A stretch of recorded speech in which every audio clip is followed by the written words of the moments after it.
صحابہ کی کیا چیز تھی. نبی علیہ السلام جہاں اپنا بشری عادت یعنی بول پیشاب مبارک کرتے تھے، صحابہ اس جگہ کو بھی جا کے دیکھتے تھے، اس جگہ کو بھی جا کے دیکھتے تھے کیا کیا ہے. بلکہ فرماتے تھے کہ جہاں نبی علیہ السلام اپنی بشری حاجت پوری فرماتے تھے اس جگہ کو ہم جا کے دیکھتے تھے، وہاں کوئی چیز نہیں ملتی تھی. زمین اس کو فوراً اپنے اندر لے لیتی تھی. اس چیز کو فوراً نبی علیہ السلام کے بول مبارک و پیشاب مبارک کو زمین خود شک ہو کے اندر لے لیتی تھی اور وہاں کوئی چیز نہیں ملتی تھی سوائے وہاں سے خوشبو آیا کرتی تھی. جس کے سوا کچھ نہیں، وہاں سے صرف خوشبو آیا کرتی تھی، باقی کچھ نہیں. بلکہ صحابی فرماتے ہیں کیا دیکھنے کے لیے مجھے کچھ نہیں ملا، صرف مٹی کے 3 دھیرے ملے جن سے نبی علیہ السلام نے اپنے سطر مبارک کو صاف کیا. ان سے ایسی خوشبو آ رہی تھی جیسے عنبر، باقی کچھ نہیں. ہر ایک چیز رسول رحمت صلی اللہ علیہ وسلم کی اتباع اور غلامی کے اندر اس طرح سے زندگی گزار رہی. ایمان کی تعزیز کے لیے بار بار ایک واقعہ دہرایا جاتا ہے. جب نبی علیہ السلام مسجد نبوی میں ہے صلی اللہ علیہ وسلم، وہ مسجد نبوی جس میں رسول رحمت صلی اللہ علیہ وسلم اپنے صحابہ سے خطاب فرمایا کرتے تھے، وہ مسجد نبوی جس کی ثواب کی امتحان ہے، ایک نماز کا ثواب 50,000 نمازوں کی. اور اس مسجد نبی میں یہ منبر مقدس بننے سے پہلے نبی علیہ السلام ایک کٹے ہوئے تنے کے ساتھ اپنا جسم مبارک رکھ کے خطبہ دیا کرتے تھے. اور جب تمیم داری رضی اللہ تعالیٰ نے یہ منبر بنا کے پیش کیا، یا رسول اللہ اب یہ منبر بن چکا ہے، اب اس پہ آپ تشریف فرمائیں. اور جب نبی علیہ السلام منبر میں تشریف فرما ہوئے تو اس تنے کٹے ہوئے اور کٹا ہوا ہرا بھی نہیں تھا، کٹا ہوا تھا، کب کا تھا پتہ بھی نہیں ہے. اور اس سے آواز آنے لگی، رونے کی آواز آنے لگی، اور یہ رو رو کے اس طرح رو رہا تھا کہ جس طرح کہ کھوئی بھلک بھلک کے رو رہا ہے. اور نبی علیہ السلام اپنے منبر مقدس سے نیچے اترے اور اس تنے کو سینے سے لگا، تم کیوں رو رہے ہو؟ فرمایا یا رسول اللہ آج آپ ہم سے جدا ہو گئے نا، اب آپ کے لیے منبر بن گیا. اللہ اتباع اور غلامی کا یہ عالم ہے. صحابہ کی زندگی یوں ہی ہمارے لیے نمونہ نہیں بنی، ایک ایک جز اپنی زندگی کے اندر لایا رسول رحمت صلی اللہ علیہ وسلم کا، ایک ایک جز رسول رحمت صلی اللہ علیہ وسلم کا دیکھ کے اپنی زندگی کے اندر لایا اور سب کچھ قربان کر دیا، جان مال اولاد سب کچھ. بار بار سنتے آتے نا والا صدیق رضی اللہ تعالیٰ نے اپنا پورا مال ہی جو ہے اللہ کے نبی کی خدمت میں پیش کر دیا، سارا کا سارا قربان کر دیا. اور تب اللہ کے نبی نے پوچھا ابو بکر گھر میں کیا چھوڑے ہو؟ فرمایا اللہ اور اس کے رسول کا نام، بس اس کے سوا کچھ نہیں تھا. اللہ اور اس کے رسول کا نام ہی چھوڑا، باقی کچھ نہیں ہے. یہ تھی محبت، یہ تھی غلامی، یہ تھی اتباع. اور قرآن پاک کے اندر اللہ نے ارشاد فرمایا وَمَن يُطِعِ اللَّهَ وَرَسُولَهُ فَأُولَٰئِكَ مَعَ الَّذِينَ أَنْعَمَ اللَّهُ عَلَيْهِم مِّنَ النَّبِيِّينَ وَالصِّدِّيقِينَ وَالشُّهَدَاءِ وَالصَّالِحِينَ. اللہ اور اس کے رسول کی اطاعت و فرما برداری میں یہ بڑا انعام ہوگا کہ اللہ پاک کل قیامت کے دن ایسی ہمسائیگی عطا فرمائیں گے. کل ایسا ہمسایہ ملے گا جسے نبیوں میں سے، صدیقین میں سے، شہداء میں سے ہوں گے. اللہ بہترین ساتھی، حسن اولئک رفیقا. قرآن پاک نے کہا کہ یہ تمہارے لیے بہترین ساتھی ہوں گے، آخرت کے سب سے عظیم ساتھی. پھر صحابی فرماتے ہیں کہ ہم رسول رحمت صلی اللہ علیہ وسلم کی خدمت میں ہوتے تھے تو الگ بات تھی، مگر جب گھر جاتے تھے تو نبی علیہ السلام کی پھر یاد ستاتی تھی. جب ہم اپنے بیوی بچوں میں تو پھر دوڑتے ہوئے رسول رحمت صلی اللہ علیہ وسلم کی خدمت میں آ جایا کرتے ہیں. فرمایا یا رسول اللہ صلی اللہ علیہ وسلم ایک چیز نے آج توجہ دلائی، وہ اس بات تھی میں نے اپنی زندگی کا خاتمے کے متعلق سوچا، موت کا متعلق سوچا اور آپ کے متعلق بھی سوچا.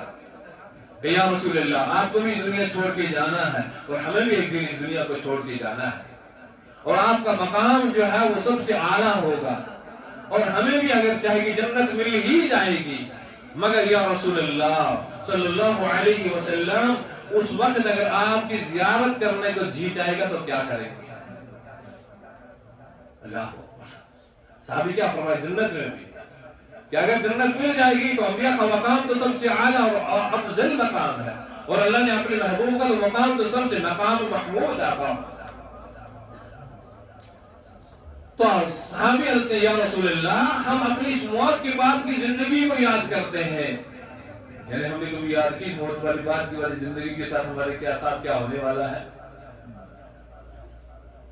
تو یا رسول اللہ صلی اللہ علیہ وسلم اس وقت آپ کا مقام جو ہے سب سے اعلیٰ اور افضل ہوگا، اور ہم نہ جانے کس کونے میں ہوں گے، اور اس وقت آپ کی یاد آئے گی، آپ کا دیدار کرنے کو چاہے گا، آپ کے چہرے انور کی زیارت کرنے کو چاہے گا، تو یا رسول اللہ اس وقت ہم کیا کریں گے؟ تو اللہ کے نبی علیہ السلام نے فرمایا المرء مع من احب الیہ، جو جس کے ساتھ محبت کرتا ہے وہ اسی کے ساتھ ہوگا، جو جس کے ساتھ محبت کرتا ہے وہ اسی کے ساتھ ہوگا۔ بلکہ ایک صحابی حضرت رضی اللہ تعالیٰ فرماتے ہیں، ایک صحابی آئے رسول رحمت صلی اللہ علیہ وسلم کی خدمت میں کہ یا رسول اللہ صلی اللہ علیہ وسلم قیامت کب آئے گی؟ تو اللہ کے نبی علیہ السلام ما عددت لها، آپ نے کیا کیا ہے قیامت کے لیے؟ کون سی تیاری کی ہے؟ قیامت کے لیے کون سی تیاری کیا؟ فرمایا ما عددت لها من كثير صلاة ولا صوم ولا صدقة ولكن حب الله ورسوله، نہ تو میں اتنی زیادہ روزے رکھ سکتا ہوں، نہ اتنے زیادہ صدقات کر سکتا ہوں، نہ اتنی زیادہ نمازیں پڑھ سکتا ہوں، البتہ اللہ اور اس کے رسول صلی اللہ علیہ وسلم سے محبت ہے۔ اب کوئی یہ نہ سمجھ لے کہ میں نماز بھی نہیں پڑھتا ہوں، میں روزہ بھی نہیں رکھتا ہوں، میں زکوٰۃ بھی نہیں دیتا ہوں، میں صدقہ خیرات بھی نہیں کرتا ہوں، مگر میں اللہ اور اس کے رسول سے محبت کرتا ہوں، یہ کوئی محبت نہیں ہے۔ یہ وہ صحابہ کی زندگی ہے، یہ ہمیں سکھا رہے ہیں۔ صحابہ نماز نہیں چھوڑتے ہیں، صحابہ کی زندگی ہے وہ زکوٰۃ نہیں چھوڑتے ہیں، صحابہ کی زندگی ہے وہ روزہ نہیں چھوڑتے ہیں، کیونکہ وہ اللہ کے احکامات ہیں، وہ اللہ کے حکم ہے زندگی کے اندر، انہیں کبھی نہیں چھوڑا گیا ہے، مگر نفلی روزہ، نفلی زکوٰۃ، نفلی حج زیادہ نہیں کر سکتے ہیں، البتہ اتنا ہے کہ اللہ اور اس کے رسول صلی اللہ علیہ وسلم سے محبت ہے۔ تب فرمایا انت مع من احببت، جو انسان جس سے محبت کرتا ہے وہ اسی کے ساتھ ہوگا، دنیا میں جس سے محبت کرو گے وہ اسی کے ساتھ حشر بھی ہوگا۔ اس لیے انسان اپنے زندگی کا محاسبہ کر لے، بس رات میں ایک لمحہ سونے سے قبل تھوڑا سا سوچ لے، سونے سے قبل تھوڑا سا انسان سوچ لے، مراقبہ کر لے، محاسبہ کر لے کہ میری زندگی جو ہے یہ اتنی جو پیچھے گزر چکی ہے کیسے گزری ہے، ٹھیک گزری ہے یا غلط ہے؟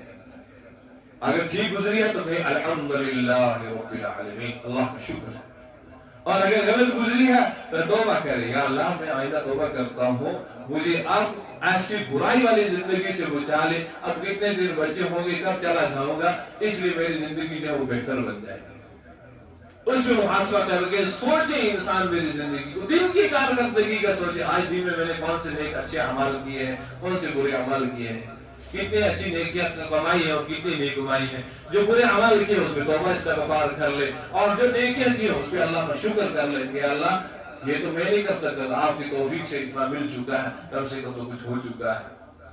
ایک ایک نیکی کا جو ہے نام عمل خدمت توڑی جائے گی، وَمَن يَعْمَلْ مِثْقَالَ ذَرَّةٍ خَيْرًا يَرَهُ وَمَن يَعْمَلْ مِثْقَالَ ذَرَّةٍ شَرًّا يَرَهُ۔ کوئی چیز ذرا بھی چھپی نہیں رہے گی، سب سامنے کے سامنے آ جائے گی، شیشہ سامنے ہوگا، ڈاٹا سامنے ہوگا۔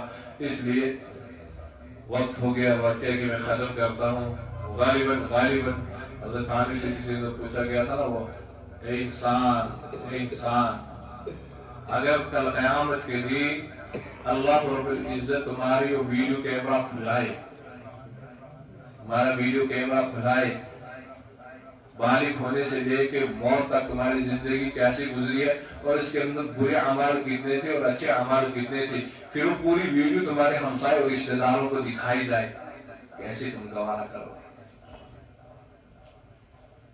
تمہارے ہمسائے اور رشتہ داروں کو دکھائی جائے بھائی یہ وہی ہے جو رشوت دے رہا تھا، یہ وہی ہے جو چوری کر رہا تھا، یہ وہی ہے جو ہمسائے کو تکلیف دے رہا تھا، یہ وہی ہے جو گالیاں بک رہا تھا، یہ وہی ہے جو زنا کر رہا تھا، یہ وہی ہے جو شراب پی رہا تھا، پورا ڈاٹا سامنے ہے نا۔ آج کل ویڈیو آج وہ گاڑی بھی اگر کراس کر کے جائے گی نا تو وہ بھی سامنے آ جائے گی اس نے بیلٹ پہنی تھی یا نہیں پہنی تھی. تو اللہ کا اگر ویڈیو کیمرہ کھول کے سامنے رکھے اپنے رشتہ داروں کو بلا کے یہ ہے تمہارا وہ بیٹا، یہ ہے تمہارا اولاد، یہ ہے تمہارا دوست، یہ ہے تمہارا فلانا، یہ دیکھو اس کی کیا انسان زندگی کیا سوچے گا. اس لیے اپنے زندگی کا محاسبہ کر لے. اللہ پاک مجھے اور آپ کو عمل کرنے کی توفیق عطا فرمائے.